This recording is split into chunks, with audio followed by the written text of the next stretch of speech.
ಇಷ್ಟಪಡ್ತೇವೆ ಅಂತಂದರೆ, ಮೊನ್ನೆ ನಡೆದಂಥ 30ನೇ ತಾರೀಕಿನ ದಿವಸ ಒಂದು ವಕ್ಫ್ ಬೋರ್ಡ್ ವಿರೋಧಿಸಿ ಚಳವಳಿ ಮಾಡ್ತಕ್ಕಂಥ ಬಸವರಾಜ ಪಾಟೀಲ್ ಯತ್ನಾಳ್ ಶಾಸಕರು ವಿಜಯಪುರ ಅವರು ಹೈದರಾಬಾದ್ನ ಅಸದುದ್ದೀನ್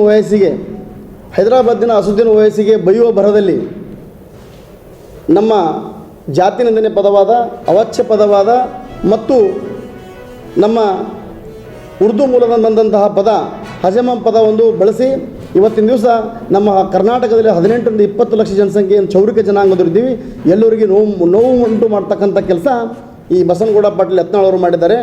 ಇವರು ಹರಕು ನಾಲಿಗೆ ಯತ್ನಾಳ್ ಅವರು. ನಿಮಗೇನಾದರೂ ಮಾನ ಮರೆದಿದೆಯಾ ಅಥವಾ ಇಲ್ವಾ? ಏನು ಮೂರು ಬಿಟ್ಟು ನಿಂತಿದ್ದೀರಾ? ಮಾತೆತ್ತಿದರೆ ಮಾಜಿ ಮುಖ್ಯಮಂತ್ರಿಗಳಾದ BS ಯಡಿಯೂರಪ್ಪನವರು ಮತ್ತು ರಾಜ್ಯಾಧ್ಯಕ್ಷ ವಿಜಯೇಂದ್ರ ಅವರ ಬಗ್ಗೆ ಬೈಯೋದು ಬಿಟ್ಟು ನಿಮಗೆ ಏನೂ ಕೆಲಸ ಇಲ್ಲ ಅಂತ ಕಾಣುತ್ತೆ. ಕಲಬುರಗಿಗೆ ತಾವು ವಕ್ಫ್ ಬೋರ್ಡ್ ವಿರೋಧಿಸಿ ಕೆಲವು ದಿನಗಳ ಹಿಂದೆ ಒಂದು ಹೋರಾಟವನ್ನು ಹಮ್ಮಿಕೊಂಡಿದ್ರಿ. ಆ ಹೋರಾಟ ಹಮ್ಮಿಕೊಂಡದ ದಿನದಂದು ನಾವು ಭಾರತೀಯ ಜನತಾ ಪಾರ್ಟಿಯ ಕಾರ್ಯಕರ್ತರು ಮತ್ತು BS ಯಡಿಯೂರಪ್ಪರ ಅಭಿಮಾನಿಗಳು ಕಪ್ಪು ಬಟ್ಟೆ ಪ್ರದರ್ಶನ ಮಾಡೋರಿದ್ದೆವು. ಆದರೆ ಹಿರಿಯರ ಮಾತು ಕೇಳಿ ಆ ಕಪ್ಪು ಬಟ್ಟೆ ಪ್ರದರ್ಶನವನ್ನು ನಾವು ಬಿಟ್ಟಿದ್ದೆವು. ಯಾಕಪ್ಪ ಅಂತಂದರೆ ಇಂದಾದರೂ ನಾಳೆ ಯತ್ನಾಳ್ ಅವರು ಸರಿ ಹೋಗ್ತಾರೆ, ತಿದ್ದುಕೋತಾರೆ ಅಂತ ತಿಳ್ಕೊಂಡು ನಾವು ಅವತ್ತಿನ ದಿವಸ ಹಿರಿಯರ ಮಾತು ಕೇಳಿ ಬಿಟ್ಟಿದ್ದೆವು. ಆದರೆ ಬಚ್ಚಲುಬಾಯಿ ಯತ್ನಾಳ್ ಅವರು, ಹರಕುಬಾಯಿ ಯತ್ನಾಳ್ ಅವರು ಅದೇ ರಾಗ ಅದೇ ತಾಳ ಮುಂದುವರಿಸಿದ್ದಾರೆ.